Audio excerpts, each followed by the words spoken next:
Guys, ang huli ko po, tilapia, kaunti lang. Ang pakaunti. Ang lakas kasi ng, agos ng ilog. Kaya, ito lang huli ko. Pwede naman kaulam, makakaulam naman. Makakaulam naman po mga idol. Ito po ang huli ko. Kaperaso. Mga 20 piraso siguro. Gisa naman, pag sinaway naman, mga 20 piraso siguro ang nahuli ko ngayon. Ito. Napakalakas kasi ng agos.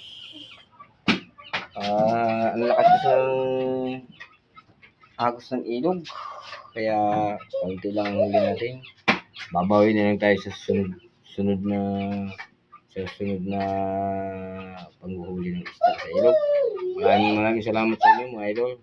Maraming salamat. Sunod.